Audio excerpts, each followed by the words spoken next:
Hi, everyone. Thanks so much for joining. Still seeing people jumping onto the call, so we'll wait just one more minute before we go ahead and get started.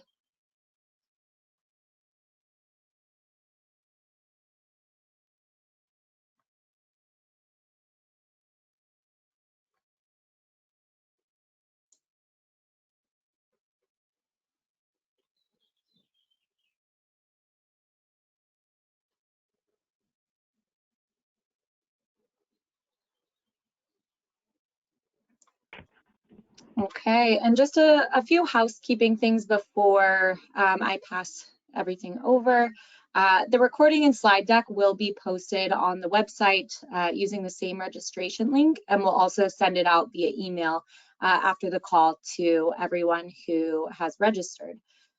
Make sure to add your questions in the chat. We'll be answering those live. It's always fun to kind of hear those live. So go ahead and get started, Cody. Awesome. So first off, just wanted to introduce ourselves here. So my name's Cody Echols. I've been with MCT almost 6 years now.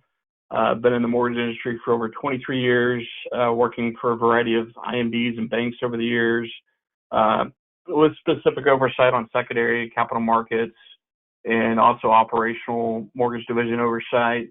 And so really my current role allows for me to provide that sort of boots on the ground viewpoint as a prior MCT client, and then sort of marry up that past experience with the breadth of functionality that MCT provides via the MCT platform related to secondary marketing and capital markets management. So it's a cool option there to be able to help clients kind of use MCT and make the most out of MCT Live in terms of hedging and loan sale activity there. A little bit about myself: been married for 21 years, have 3 boys, one at Alabama, one playing varsity baseball in high school, and one wrapping up 8th grade, so sort of on the downhill slope related to the kids kind of wrapping up school and whatnot, which is kind of interesting. But and with that, I'll hand it over to Andre to kind of give his little intro here. Thanks, Cody. My name is Andre Pollesel. I'm the Senior Team Lead Manager for the Southeast region. I've been at MCT for around 16 years, I believe. And looking forward to doing this presentation. Again, I know we did this at the Exchange as one of the breakout sessions, and looking forward to being able to do it in front of the rest of our clients. And let's go ahead and get started, Cody. A lot to cover here today. Absolutely. So we can roll on into the next slide here. So keep in mind, and I apologize up front here too, my webcam isn't working properly, or else I'd be on with Andre's pretty face here as well. But to kind of get things rolling here, so really this this exercise or this session is really to kind of look at the holistic loan delivery roadmap. So while we won't get into the semantics of MCT Live functionality, know that really what we're covering today is really sort of a high-level pass at execution opportunities, knowing the constraints that persist with organizational structure, loan volume, all those sorts of things. It's really meant to be more of a guide to help those on the call think about new perspectives in the loan delivery process as they navigate into more sophisticated secondary or capital markets methodology, and ultimately the execution that's there in terms of sort of where they fall. And so this roadmap is really sort of a broad view of that, and sort of outlines, typically what we see in terms of folks sort of growing up, in the mandatory world, if you will. So we do see a lot of best efforts to mandatory clients, which is this first column. And then obviously, as things progress, they sort of work their way into sort of what we consider a mandatory mover type of group client. And then as they seek and get approvals for agency delivery, as well as Ginnie Mae, then we see sort of that sophistication in terms of, execution and some of the things that come about relative to that. So this, again, sort of a high-level view on what we're talking to today, but kind of helps, sort of pinpoint where you might be in the process, and sort of get you thinking in terms of things to consider as you look to take the next step. Obviously, we see, this range of sophistication in our client base. And MCT Live absolutely supports every, angle here in terms of execution. And we'll be able to kind of speak to that a little more as well. But this is a good reference doc just to come back to and sort of think about, as you sort of make your way through in terms of where you stand with your organization. So we can go on to the next slide here. And so to sort of lay the groundwork here, there's some foundational aspects of loan delivery that in a way can kind of, are almost like limiters, if you will. And so one being net worth. And so net worth is sort of a driver of your investor set and, broker dealers that you have access to. And then it's also sort of a byproduct of your origination volume and sort of, the overall growth of your organization. And so that's really sort of a starting point there. Investors and broker dealers obviously have different thresholds for net worth. And that's something to consider in terms of establishing those investor and broker dealer relationships. And so that kind of rolls into those data points here too, in terms of, establishing the foundation of loan delivery here. So with investors, obviously there's a lot of different options for investor delivery. And a lot of that can be very program specific. But we know that there's sort of a tiered landscape there in some way, shape, or form in terms of execution. And so drawing on those net worth requirements gives you access to different investors along the way. And so it's really a good measure to come back and think about your current investor set. Always reach out to us if you have questions on, new investors or want to explore, different investor relationships. We have MCT Marketplace that's part of MCT Live that gives access to additional investors that put bids on your loans, and we'll talk about that a little bit more. But that's a huge aspect and sort of about, another foundational aspect of execution here. And then as it sort of ties in with the broker dealers, some of the same things sort of persist there as well. From a hedge perspective, obviously you're putting on your TBA coverage with your broker dealers. And so that TBA coverage is a, sort of a direct component with the investor overlays and the investors that you're set up with when it comes to assignment of trade. And that's something we'll kind of talk to a little bit later in the slide presentation here as well, but also something to consider there. And then hedging one thing strategy. I wanted to mention, Cody, sorry to interrupt, was No worries. I get a lot of feedback from clients in regards to, they say, Andre, we don't know what we don't know. And so that's why I think this is really the genesis of this presentation. And when we're talking about a foundation here, you can tell that there's a lot that goes into this, right? So what we're trying to do is to be able to break this down, and gauging off of the roadmap that Cody was referring to on the previous slide, which you'll have access to after the presentation. This is a very fluid situation. We have clients that are maturing through the process. They might have been independent mortgage bankers and they might become bankers. They might be moving from best efforts to mandatory, and now they're fully securitizing and they have a plethora of investor outlets and opportunities.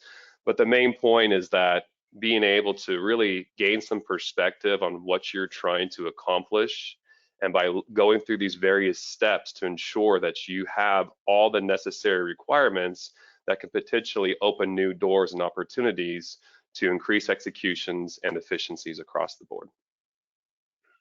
Absolutely. Yeah, and so the next step here in terms of hedging strategy, there can be varying impacts there, but whether you have a centralized lock desk, if you take aftermarket locks, there's a lot of things that can kind of go into that hedge strategy. And again, this is another element we'll kind of speak to a little bit more later in the presentation. Origination volume obviously plays a big role here in terms of execution. As loans are bid out, sometimes you can see, different investor appetite throughout the month, the timing of those loan sales, that sort of thing. But then the volume is sort of a driver that drives some of the execution relative to your TBA, hedge and putting on your TBA hedge. And then also in terms of, the execution relative to the loan sale.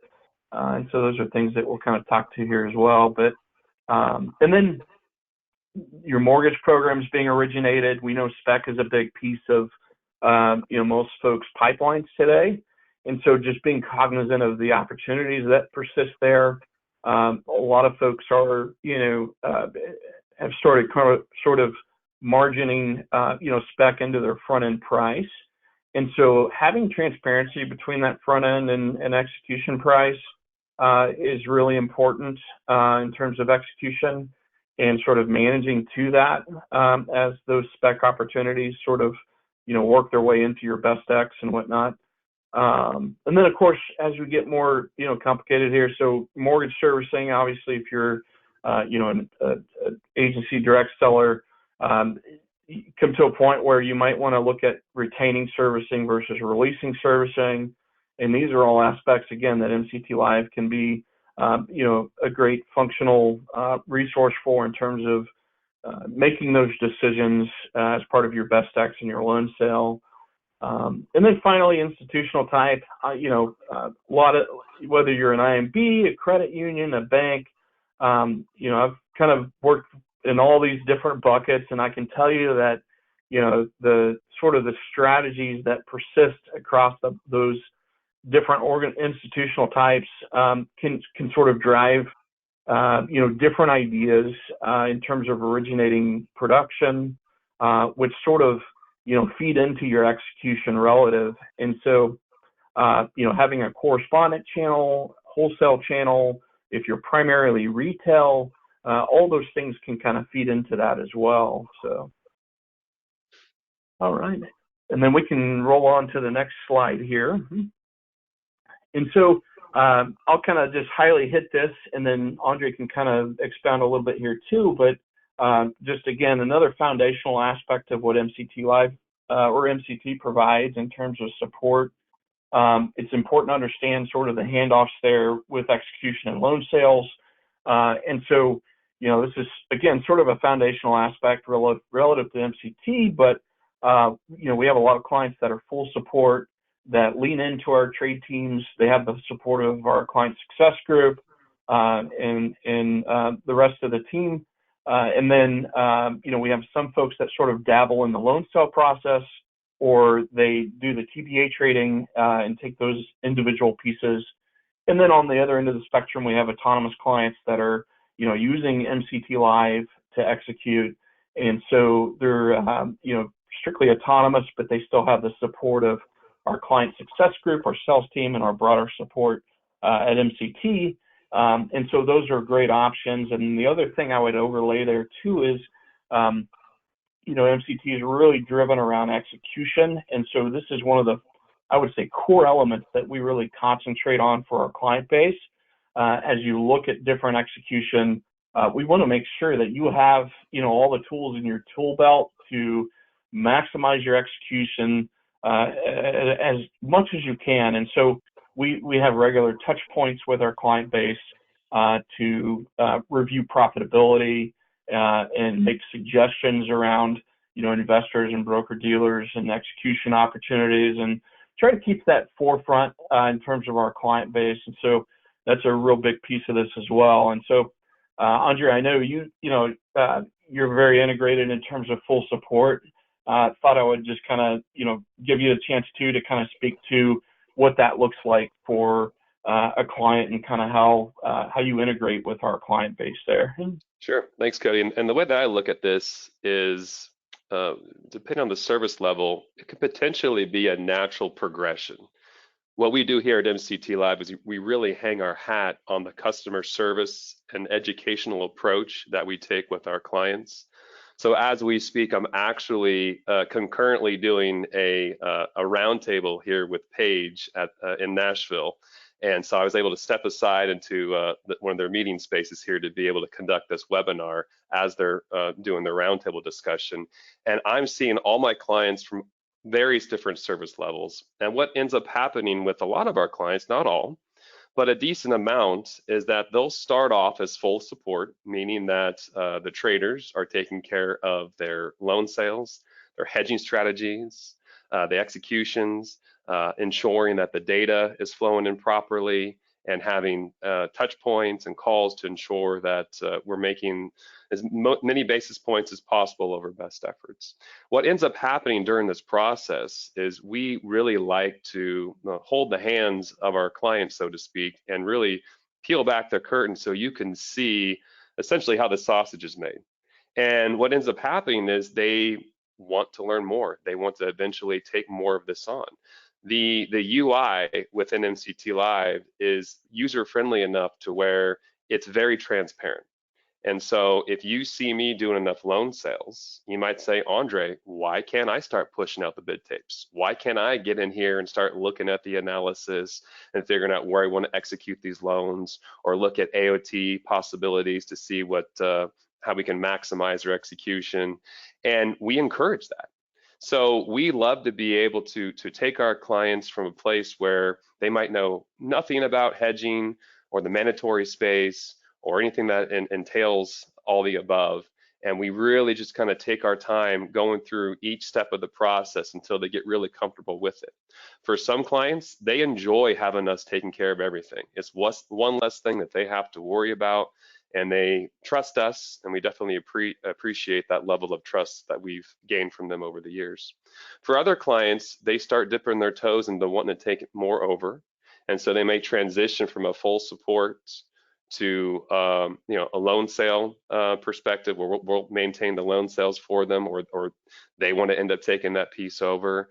And then eventually they may want to start taking over the trading as well. So if they have a TBA screen that readily available to where they can be tracking the markets, and they want to get their fingertips on TAM and being able to leverage all the dealers at their disposal, they enjoy doing that. And eventually, for those clients who are at the point to where they're staffed and they feel comfortable and proficient enough utilizing the various functionalities within MCT Live, then they can transition to become fully autonomous. And at that point in time, they're essentially running the entire model on their own, and they're running the show. They've fully taken over the reins.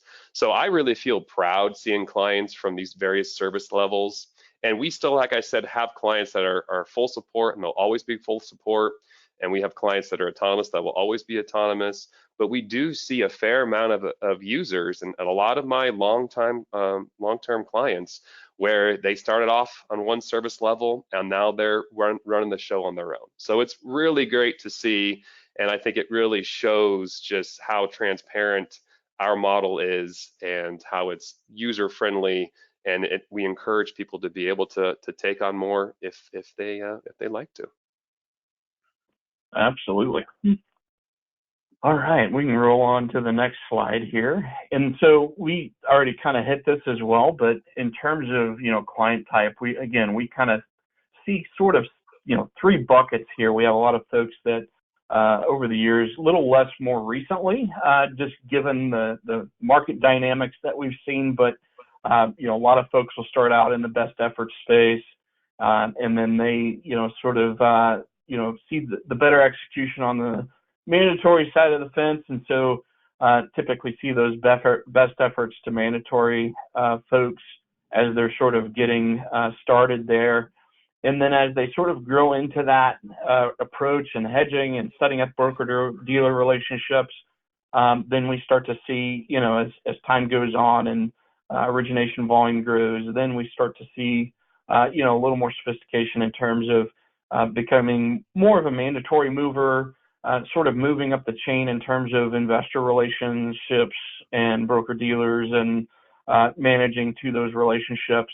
And then ultimately, Fannie Freddie approved seller, where, you've got a lot of breadth in terms of, doing guarantor or securitizing, and then, just different options there relative to servicing, whether you retain or release, and that sort of thing. And so it just kind of opens doorways there relative to the execution. And so, again, this kind of ties out to that initial sort of roadmap, if you will. But again, just sort of a high level foundational aspect in terms of looking at client type. And then we can roll on to the next slide here as well. So this is really sort of the meat of the presentation here. So, I'll try to jockey back and forth here with Andre as well. But, and so as we look at this list, these are really things that, this is really where the rubber meets the road here relative to execution and sort of what MCT Live can provide in terms of functionality, and how to maximize execution relative.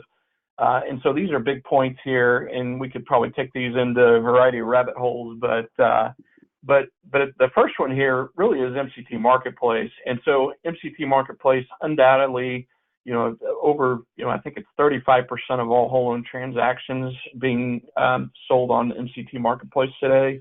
And so that's huge. The ability to see price across multiple investors.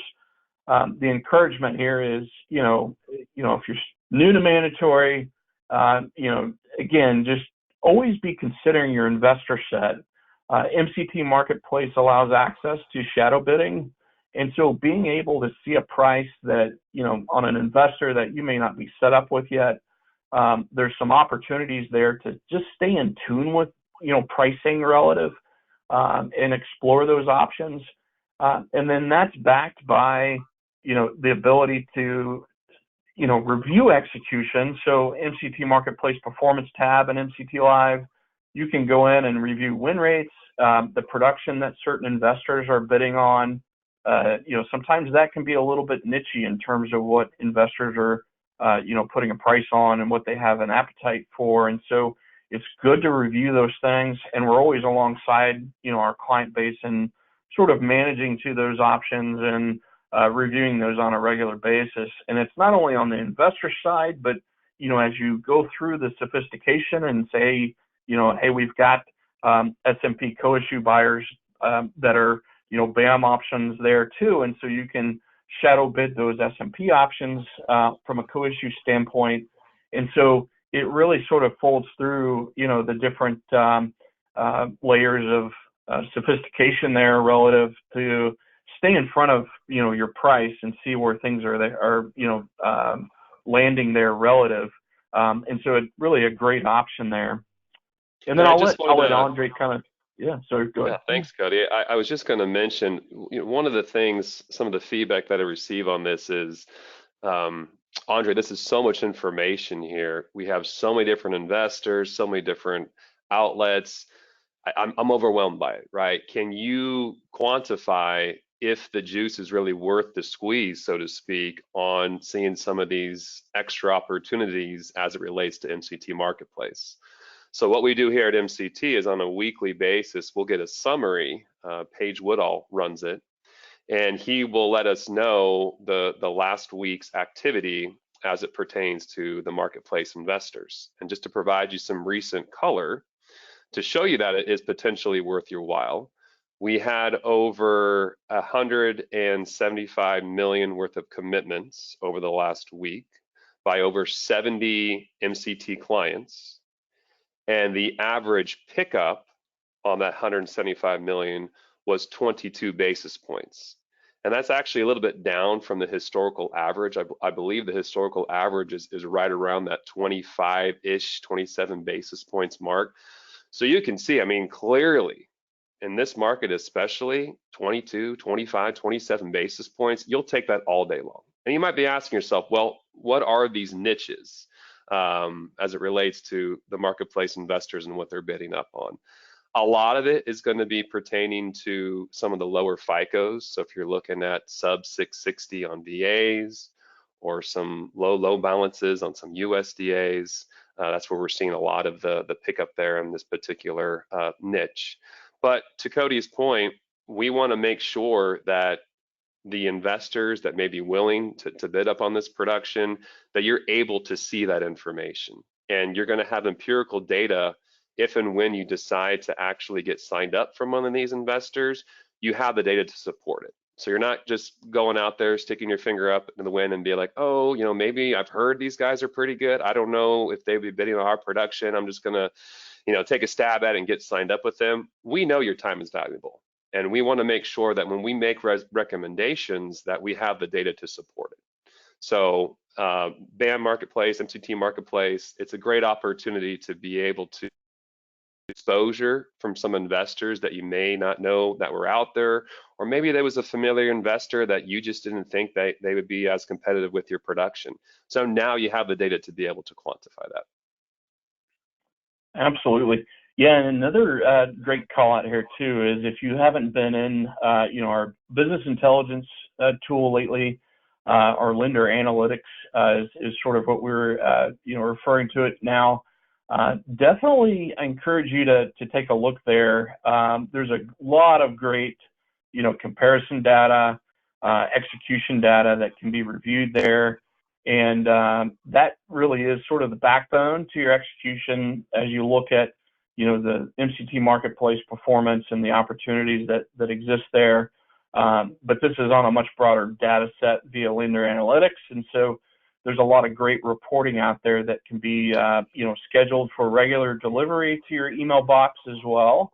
And so lots of great options there to stay in tune with execution over time. I know we all get busy and things, we get pulled in different directions. And so, sometimes it's gotta be one of those things where you just kind of, take a moment and go look at these things. But it's great to have them scheduled to deliver to your email where you can regularly go take a look at those things.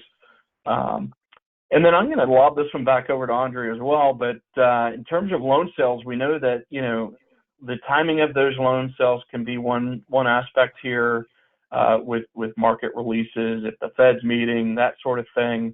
We know we've been seeing a couple in particular a wild week a couple of weeks back here with market move. And then also just in terms of like loan sale size, is bigger, really better. So I'll kind of let Andre kind of speak to that as well. And you bring up a good point, Cody. I mean, we work in an imperfect world, right? We don't know what the market's going to do, where it's going to go, who's going to tweet what next.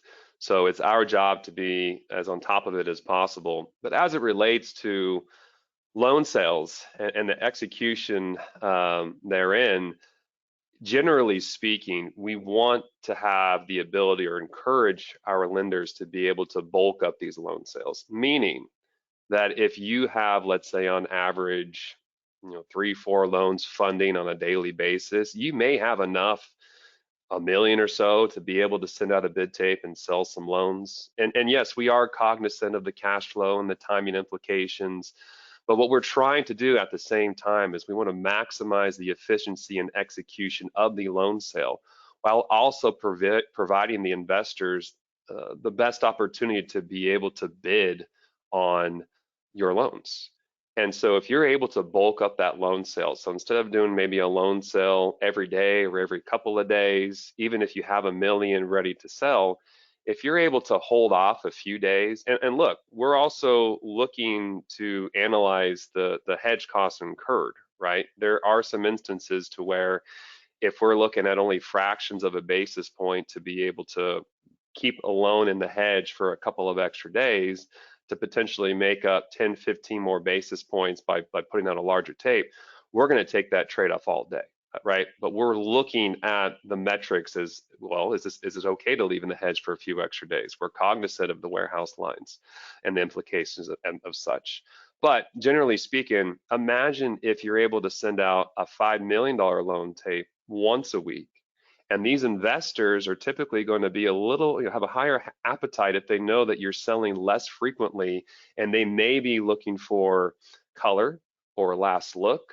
Or maybe they have some production that they would like to carve out and they're asked for certain production on that particular day or that particular week.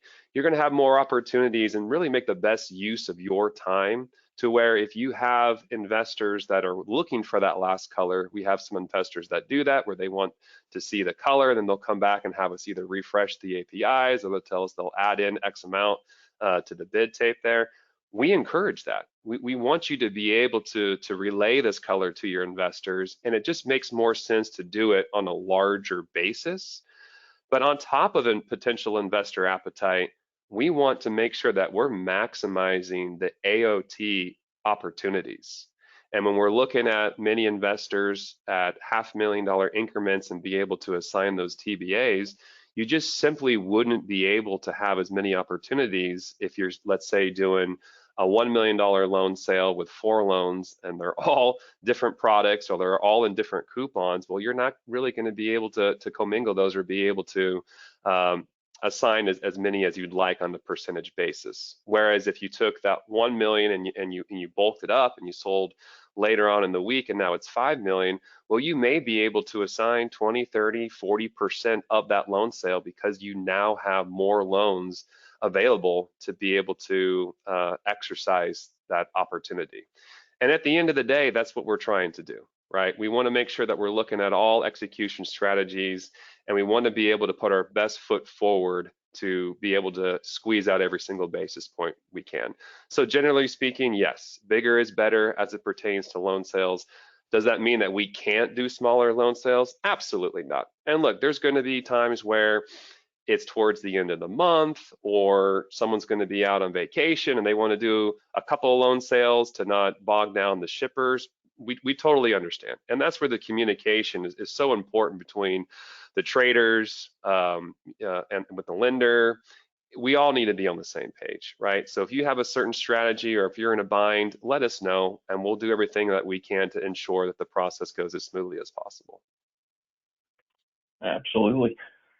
Yeah, and so the next couple of points here, so TBA competitive bidding is obviously a unique feature of MCT Live in terms of being able to put out a competitive bid within MCT Live via Agile.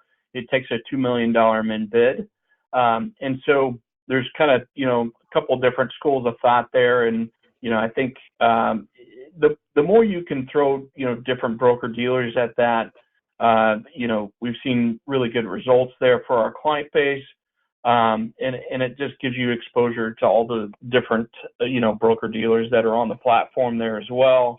And so, as Andre mentioned, the overlaps with AOT there are really important, and AOTs have really, changed over the years. Being an old schooler, to do an AOT, it really took a lot of grunt. I would, have to probably have $1 million, $2 million worth of production to want to sit at a fax machine and make sure that the fax went through and do all the tri-party documentation and whatnot. And so there was a lot of pain points around that. And so the ease of doing an AOT has really changed the landscape. And then also the resulting AOT sort of eligibility, if you will, that different investors provide, give us a lot of flexibility to do a single loan AOT, with minimum loan sizes in the 250, 500 range. And so that really changes the landscape when you think about, reutilizing that TBA hedge, minimizing your hedge cost via an assignment of trade, and then the efficiency gains in terms of doing a, electronic tri-party and not having to sort of pull your hair out in the process. I've already lost all my hair, but at any rate, a really great option there. And when it's coupled with your investor set, the overlaps relative, from an AOT perspective, and a broker-dealer investor overlaps there in terms of acceptance is an important thing to consider as well. And so if you'd like to review those at some point along with, with the team, we can definitely do some analysis around that to look at maximizing your investor and broker-dealer relationships relative to AOTs. And then again, MCT provides a great deal of transparency around AOTs. And so a lot of folks have probably already seen it, but we have AOT savings and TAM savings that are within MCT Live. And so it's great to see, sort of the impacts of doing an AOT relative to what would be, essentially the bid-ask spread relative to pairing out of that commitment after doing a loan sale, and then doing, an assignment instead, and sort of foregoing that cost to pare down, and sort of restack your hedge after a loan sale. The impacts there are pretty broad. And so, it's an exponential, impact, and it's something that, we've got a little later in the presentation here on the next slide, but it's a game changer in terms of execution and sort of maximizing those elements relative. And Cody, I And then, wanted to make a quick yeah, point real fast here in regards to, we're talking about the trade auction manager with Agile. And one of my favorite columns is a very simple one, but it's very, very powerful when you're on the master trader tab and you're looking at the dealer analysis. You're seeing the capacity of the dealers and the utilization rate. Over there towards the end there, you'll see a hyperlink which shows you the amount of your approved investors that can transact AOTs with those dealers. So that's really important, as Cody was mentioning, just to be able to leverage the dealers to be able to assign as much as you can. And look, I want to make a point out there by saying that, and I said this during the exchange as well, that the investors, the dealers, that we're all partners. We're all in this together. And I understand that with the prevalence of TAM and with AOTs, that it's made electronic trading that much more efficient, and we've seen increased execution. But the dealers are our partners as well, and we like to be able to spread the bids around, especially during extreme volatility like we've been seeing. It's always nice to be able to spread those trades around to various dealers. And we also have a lot of analytics to be able to kind of see, what dealer may fit certain lenders. And so we like to be able to have all that data to provide recommendations on which dealers would be best suited for our clients. But we're all partners in this space, right? So we're always wanting to leverage all the tools at our disposal here for our clients to be able to maximize execution and efficiencies. Absolutely. And so the next item here is don't forget best efforts. Actually, if you want to go back to the last slide there. Yep, thank you. Sort of a weird thing to say, being a hedge provider here, but best efforts does have a role in terms of execution. And so we've seen some really good volatility over the past few weeks. And so that calls out, hey, it's, there can be times where using best efforts makes sense. As rates drop, and if they rapidly drop, you may see where things rebound instantly too. And so the volatility, the underlying duration with those given coupons can shift drastically. And so pricing can kind of get away from you on lower note rates that get locked, or potentially higher note rates that leave the stack. And so there can be a case for best efforts at times to essentially just lock in a commitment and utilize that to prevent going into a lower TBA coupon as a hedge, knowing that the volatility is there. And so it can make sense. And then obviously there's the program overlap with that as well.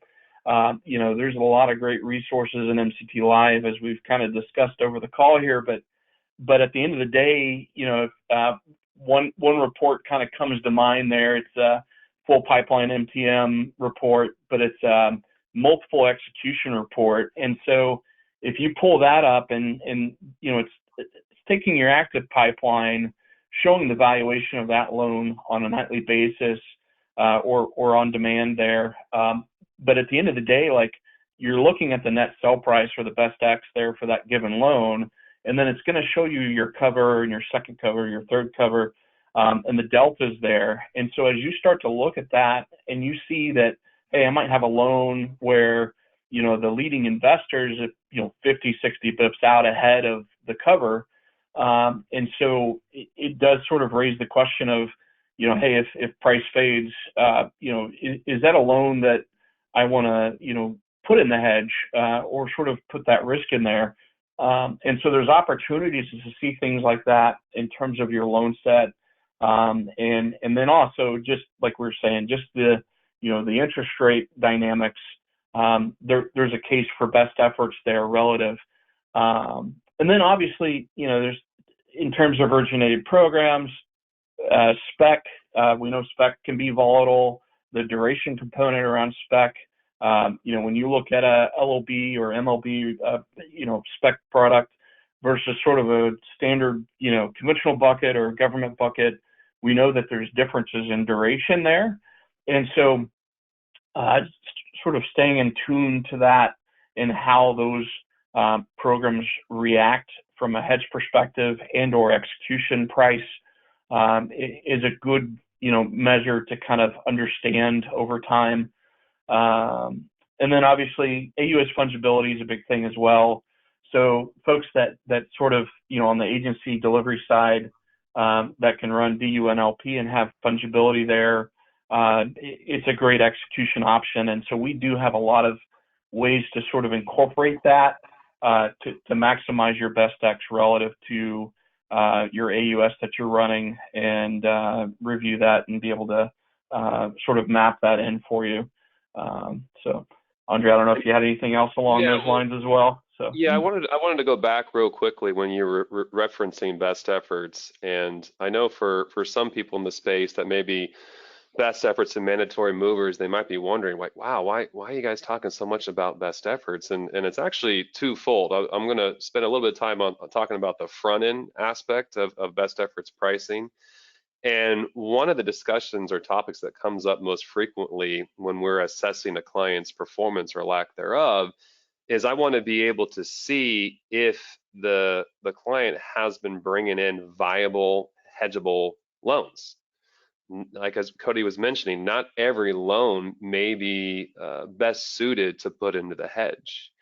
And what I mean by that is when you're looking at the front end pricing of a loan, there may be an investor that is really aggressive and has an appetite and is pushing more margin through their best efforts channel that day. So when you're looking at your PPE and you see, let's say the Smith loan, investor A is 70 basis points higher than investor B, C, and D, and B, C, and D investors are all within 5-10 basis points, then that's a telltale sign that investor A is sticking way out.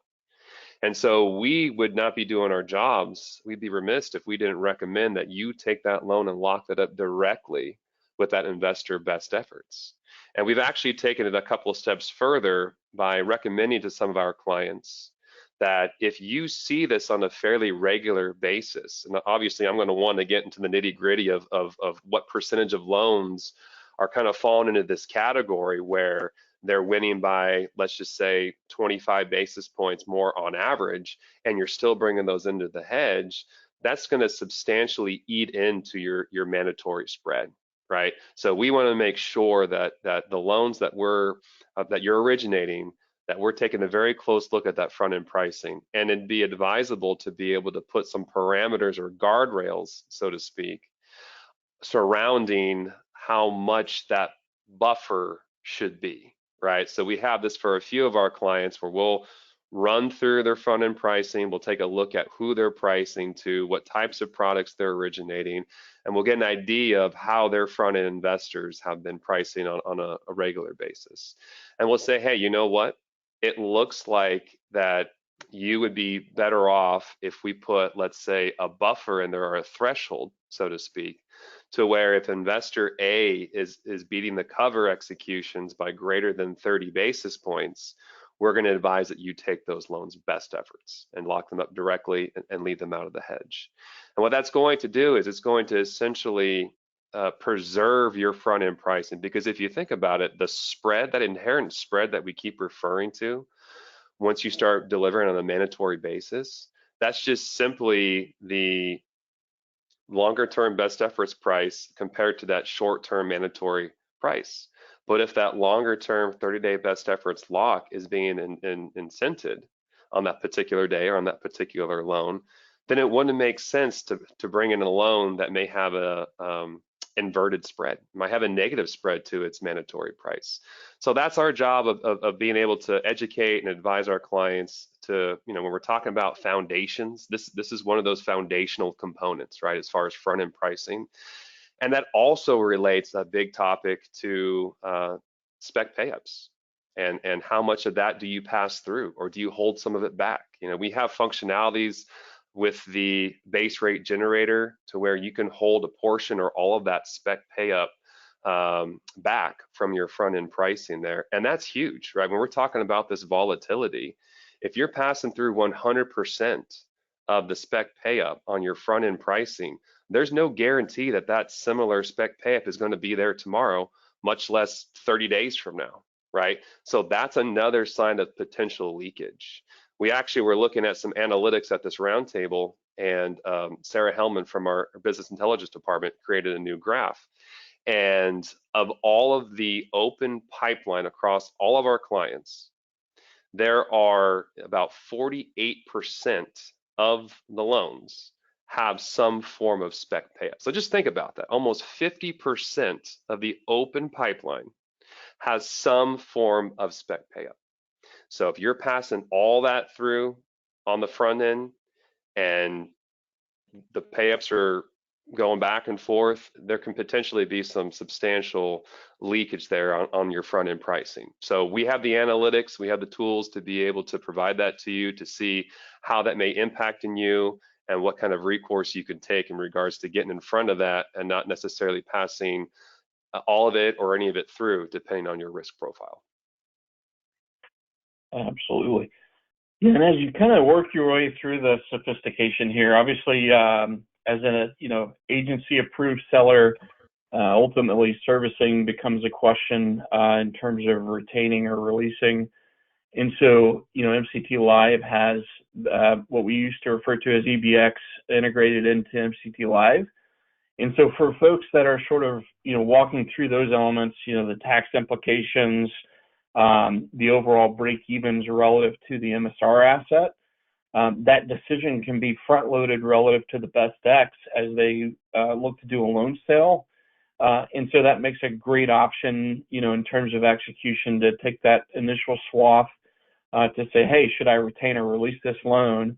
And then, if I'm looking to release, then I can, view the options there. And then obviously, if you marry S&P CRX options through Fannie Freddie from a co-issue perspective or any sort of direct MSR relationships there in terms of selling the loan, you can best X against those. And so it just creates a great option relative. Also a call out to our MSR group. And so we have, fair value grids that can be loaded so that, you can have sort of a valuation impact relative to your MTM. So if you're Fannie Freddie approved and you want to see, that level of granularity with a fair value grid overlaid, or maybe you have a relationship with another MSR provider like Phoenix or whatever else, those can be overlaid relative to the price iterations as well.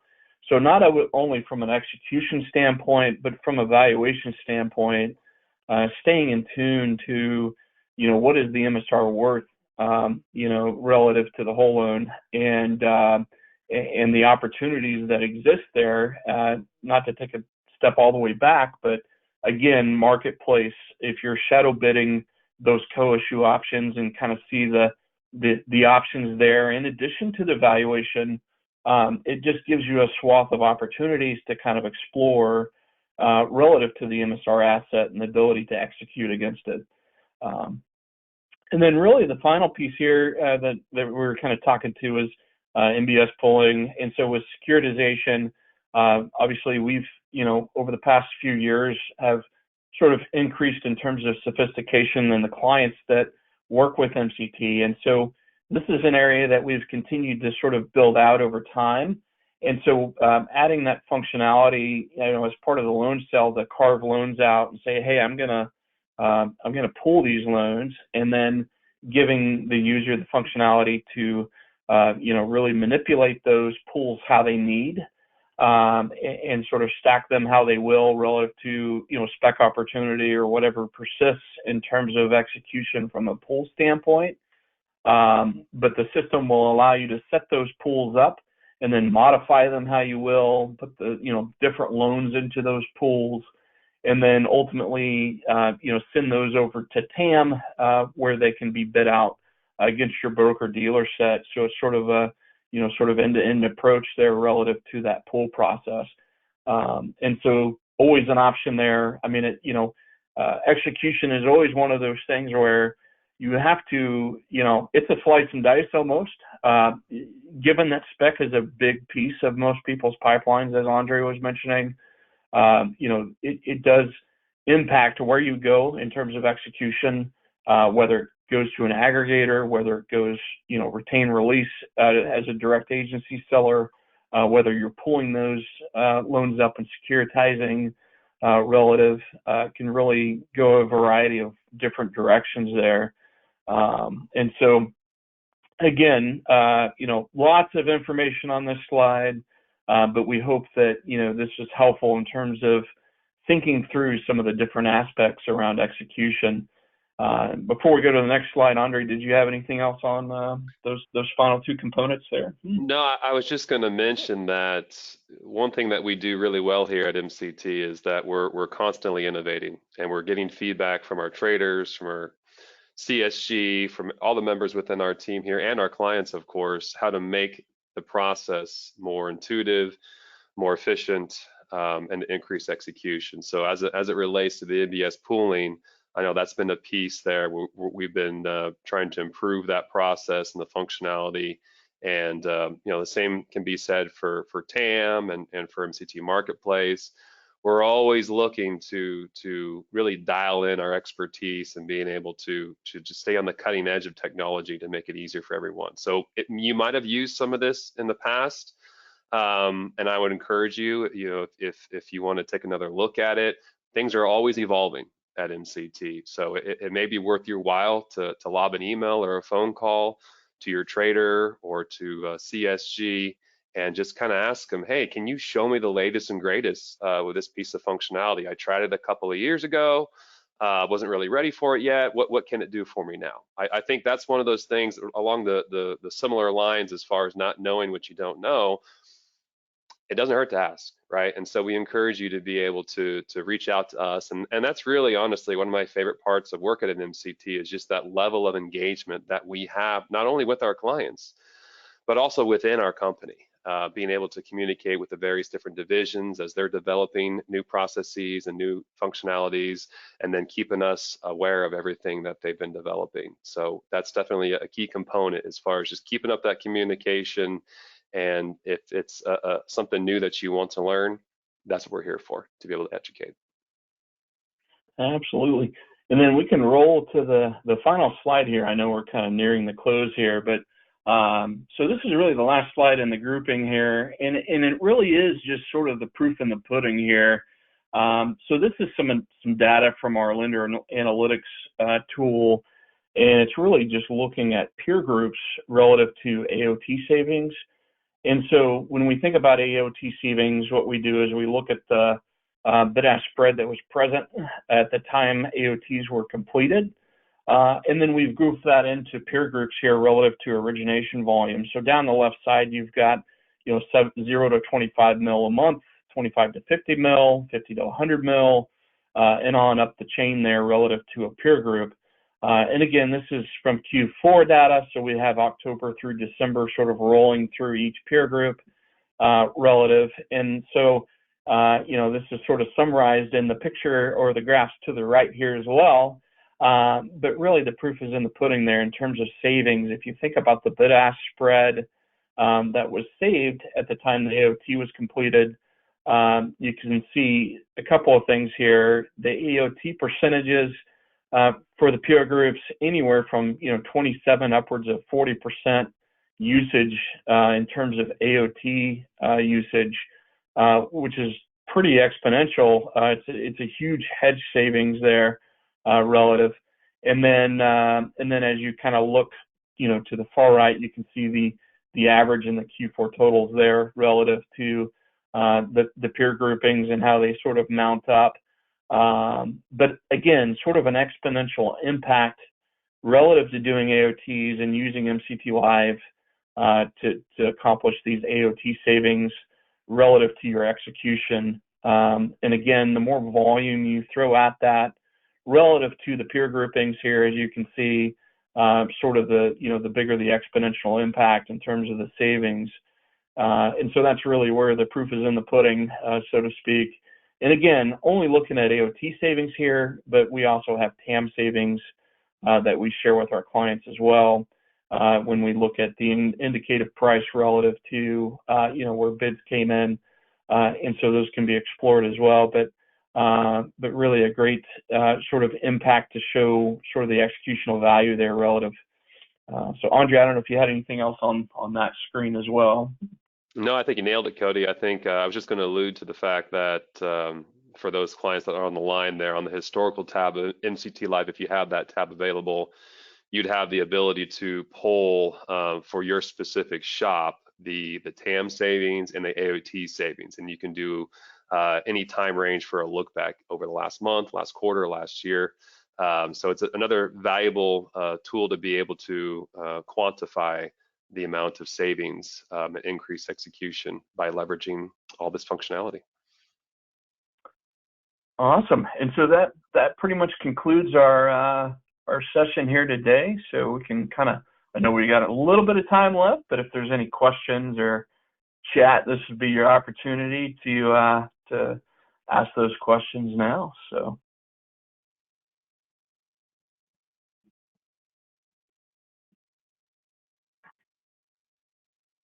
All right, well, I don't see any questions, but as always, if something comes to mind, feel free to reach out to myself or Cody or any team member within MCT here. We're happy to hear from you. I always tell my clients, give it to me, the good, bad, the ugly. I love hearing criticism and constructive feedback, and that's what we're here for, to make things better, more efficient. Absolutely. Thanks, everyone, for joining, and really appreciate your time today. To listen through us talk through the presentation here. And as Andre said, if you have any questions, feel free to reach out to us, and we are glad to help. So thanks, everyone. Thanks.